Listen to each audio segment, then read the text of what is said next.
اس دین کو بچانے کے لیے،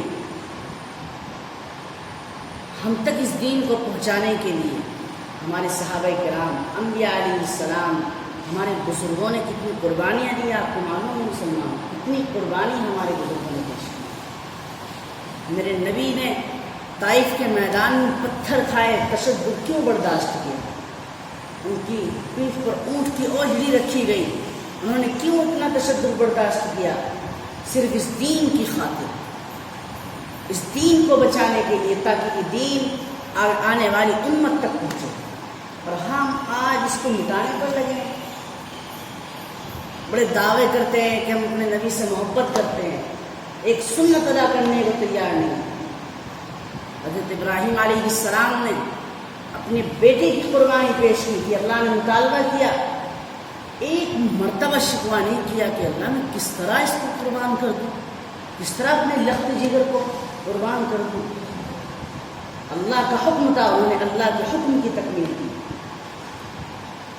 ارے بھائیو، ہم سے اللہ کو ہمارے بچوں کی قربانی نہیں مانگ رہا، ہم سے جان کی قربانی نہیں مانگ رہا. ہم سے اللہ تعالیٰ مطالبہ کر رہے ہیں کہ اپنے ایمان کو بچاؤ. اور ایمان ایسے نہیں بچے گا.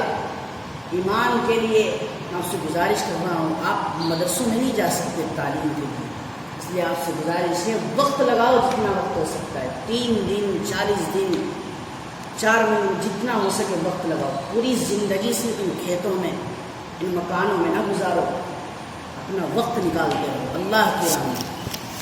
انبیاء علیہ السلام نے اپنے بچوں کو قربان کیا ہے، اپنی جانوں کو بھلایا ہے. امام احمد بن حنبل رحمۃ اللہ علیہ، انہوں نے اس دین کی خاطر کتنی تشدد برداشت کیا، کتنا ظلم ان پر کیا گیا. 100 کوڑے روزانہ لگا کرتے تھے اس دین کی خاطر.